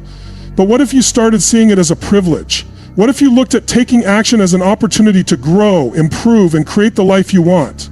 Instead of dreading effort, embrace it. Remind yourself that every action you take moves you closer to your goals, and every time you push through resistance, you become stronger. The bottom line is this: laziness is not a fixed trait, it's a habit. A pattern that you have the power to break. The moment you stop identifying as lazy, stop waiting for motivation, take control of your environment, and fuel your body with energy, everything changes. The choice is yours. Are you going to stay stuck in the habit of inaction? Or are you going to take control and become the person you were meant to be? The answer starts with one decision: take action now. Massive change doesn't happen overnight. It starts with small, consistent actions that build momentum over time. The problem most people face isn't a lack of motivation. It's the overwhelming nature of big goals. When you look at a massive project, an intense workout routine, or a long-term goal, your brain immediately perceives it as too much work, too much time, or too difficult to accomplish. This feeling of overwhelm leads to procrastination, and procrastination becomes a habit. But the key to overcoming this mental block is to break things down into small, manageable steps that are so easy that they feel impossible to resist. Think about it. When was the last time you set a big goal and felt excited in the beginning only to lose momentum a few days or weeks later? This happens because big goals, while inspiring, can also create a sense of pressure. When you feel like you have too much to do, your brain searches for ways to escape the stress, which is why you end up scrolling through social media, watching TV, or doing anything other than the thing you know you should be doing. The key to avoiding this trap is to focus on small wins rather than massive leaps. Instead of saying, I need to write a book, tell yourself, I'll write one sentence. Instead of saying, I need to work out for an hour, commit to one push-up. This might sound too simple to work, but that's exactly why it's effective. When a task feels easy, your brain has no reason to resist it. And once you start, something powerful happens.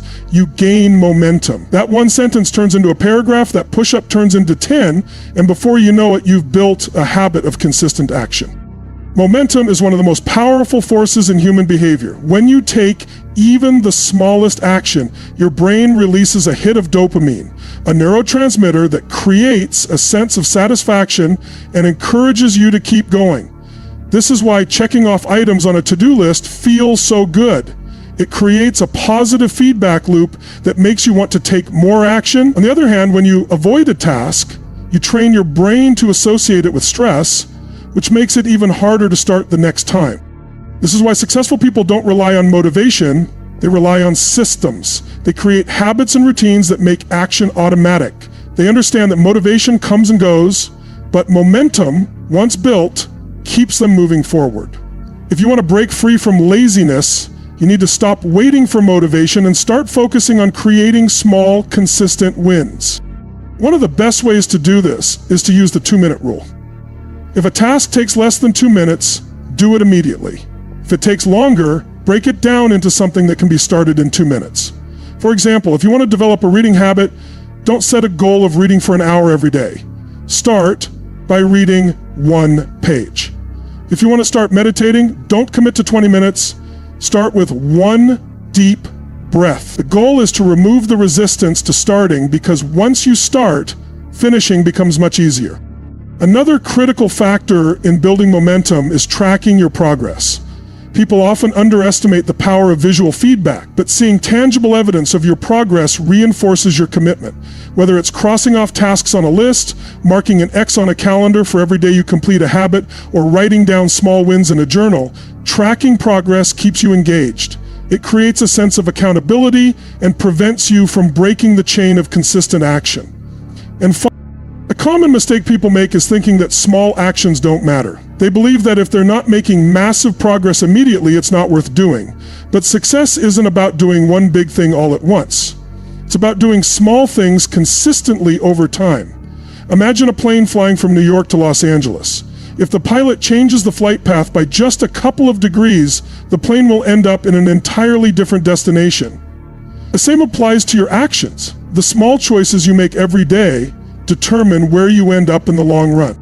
This is why building momentum matters. It's not about doing something huge, it's about starting, no matter how small.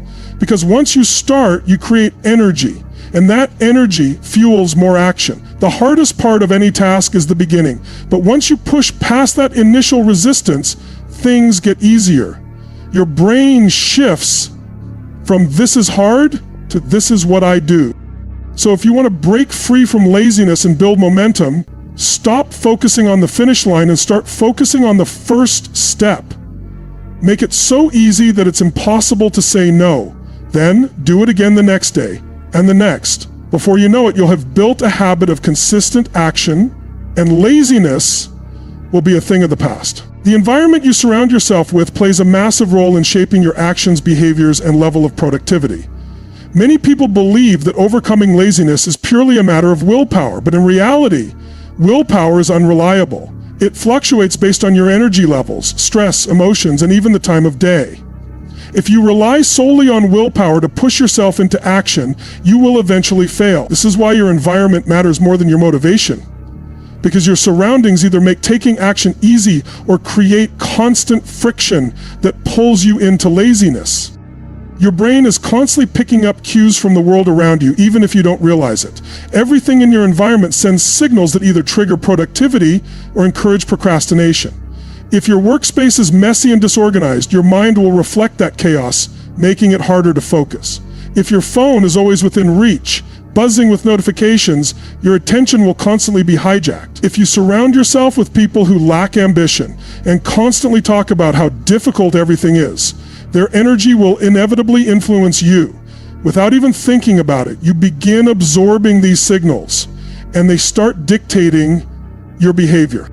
To break free from laziness, you need to optimize your environment for success. One of the simplest yet most effective strategies is to remove obstacles that make action difficult and place triggers that make it easy. If you want to work out in the morning, lay out your gym clothes the night before and put them where you can see them the moment you wake up. If you want to read more, leave a book on your desk or bedside table instead of your phone. If you're trying to eat healthier, place nutritious foods in the front of your fridge where they're the first thing you see. These small environmental changes may seem insignificant, but they have a profound impact on your ability to take action without needing to consciously force yourself. Another important aspect of your environment is the people you surround yourself with. Whether you realize it or not, the attitudes, habits, and energy of those around you shape your own behaviors. If you're constantly around people who are unmotivated, complain about life, and make excuses, you will naturally start adopting the same mindset. On the other hand, if you surround yourself with people who are driven, disciplined, and constantly working towards something meaningful, you will begin to mirror their behaviors. Your standards will rise to match the level of those you spend the most time with. If you want to break free from laziness, take a hard look at your social environment.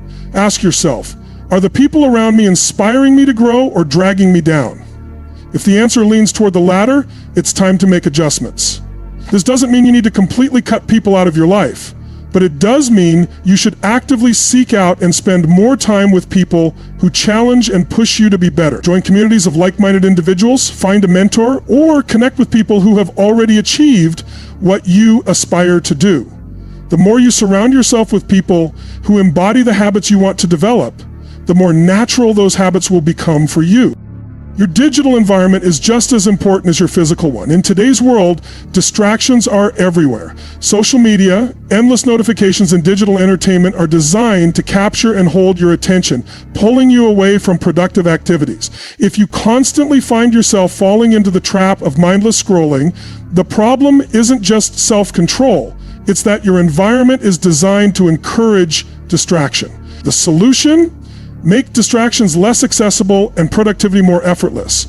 Put your phone in another room while working. Use website blockers to limit social media use, and create a designated space where only work or deep focus activities happen. When you control your digital environment, you reclaim your ability to focus and take action. Another powerful strategy to reshape your environment is to establish routines and rituals that eliminate decision fatigue. Many people struggle with laziness because they spend too much time debating whether or not they should do something. Every time you ask yourself, should I work out today? Or should I start this project now or later? You are draining mental energy, making it more likely that you'll put things off. Instead of leaving things to chance, make key actions non-negotiable by embedding them into your daily routine. Set a specific time for your workouts, dedicate a certain hour of the day for focused work, and create evening rituals that prepare you for success the next day. When you eliminate the need to decide, taking action becomes automatic. Lastly, it's important to remember that your environment isn't just about physical spaces or external influences. It also includes your internal environment, meaning your thoughts and mindset. The way you talk to yourself matters. If your self directly is filled with excuses, negative beliefs, or self-doubt, you will continue to reinforce laziness. Instead, cultivate a mindset that supports action and progress. When you catch yourself making excuses, challenge them. When you start to hesitate, remind yourself that action creates motivation, not the other way around. Develop a habit of immediately shifting your focus from why I can't to how can I? By reshaping your environment, both externally and internally, you make action the default. You remove the need for willpower and motivation because your surroundings naturally guide you toward productive behaviors. When you intentionally design an environment that supports your goals, laziness no longer becomes an option, it becomes a thing of the past. The key to overcoming laziness isn't just about forcing yourself to take action in the short term, it's about building long-term discipline. Many people struggle with laziness because they rely too much on motivation, expecting to feel energized and inspired before they start working on their goals. But motivation is unreliable. It comes and goes based on your mood, circumstances, and emotions. If you depend on motivation, you'll only take action when you feel like it, which means you'll stay stuck in cycles of inconsistency. The solution? Stop chasing motivation and start developing discipline, the ability to take action regardless of how you feel. Discipline is a muscle. Just like a physical muscle, it grows stronger the more you use it. The mistake most people make is assuming that some people are naturally disciplined while others are not. In reality, discipline is built through consistent repetition by training your brain to act even when it doesn't feel like it. Think about brushing your teeth. You don't debate whether or not you should do it every day, you just do it because it's a habit. The same principle applies to any productive action you want to take. The more you train yourself to act despite discomfort, the easier it becomes to follow through, and over time, laziness fades away. One of the most effective ways to build discipline is through micro-commitments. People often fail at staying consistent because they set goals that are too ambitious too soon. They try to change everything overnight, and when they inevitably hit resistance, they quit. The key is to start small and build gradually. If you want to wake up earlier, don't force yourself to suddenly wake up 2 hours earlier. Start by waking up 10 minutes earlier each day. If you want to develop a workout routine, don't commit to an hour of intense exercise right away. Start with 5-10 minutes. These small, manageable steps train your brain to associate action with success rather than struggle, making it easier to stay consistent over time. Another crucial aspect of discipline is learning to control your emotions and impulses. Many people struggle with laziness because they allow their feelings to dictate their actions. If they don't feel like working, they procrastinate. If they feel tired, they skip their workout. If they feel overwhelmed, they avoid starting a task. But the truth is, your emotions should not control your actions. You must learn to act despite them. The most disciplined individuals don't always feel motivated, energetic, or ready to take action. They just do it anyway. They understand that action leads to momentum, and momentum leads to results. One of the biggest traps people fall into is overthinking. When you spend too much time debating whether or not you should do something, your brain finds excuses and convinces you to delay action. The solution is to shut down overthinking and act quickly. A powerful method for this is the 5-second rule. The moment you feel resistance, count down from 5 and immediately take action. Don't give your brain time to negotiate with itself. Whether it's getting out of bed, starting a workout, or tackling a difficult task, move before hesitation takes over. This simple strategy trains your brain to default to action rather than delay, making discipline an automatic habit over time. Another key element in developing discipline is creating accountability. When you have no accountability, it's easy to make excuses and avoid taking action. But when you set up systems that hold you accountable, you're far more likely to follow through. One way to do this is by tracking your progress. Whether it's keeping a habit tracker, using a calendar to mark completed tasks, or writing down daily wins. Seeing visible proof of your consistency creates a psychological drive to keep going. Another way is to commit to someone else. Whether it's a mentor, a coach, or a friend, when you know someone is expecting you to follow through, you're far less likely to give in to laziness. Discipline is also about having a strong reason behind your actions. People who struggle with laziness often lack a clear, compelling reason for why they need to take action. If you don't have a strong why, it's easy to justify procrastination. This is why you must connect your actions to a bigger purpose. Ask yourself, why is this important to me? What will my life look like if I stay consistent? What will it look like if I don't? When your reason is powerful enough, discipline becomes easier because you're no longer just doing tasks, you're building a future that excites you. Finally, the most disciplined individuals understand that failure is part of the process, but they don't let it stop them. Many people struggle with laziness because they set unrealistic expectations. They believe they must be perfect, and the moment they slip up, they give up entirely. But discipline is not about perfection, it's about persistence. You will have days when you feel unmotivated. You will experience setbacks. But what separates disciplined individuals from everyone else is that they get back on track immediately. They don't allow one bad day to turn into a bad week, or one mistake to become an excuse to quit. At the core of overcoming laziness is the understanding that you are in control.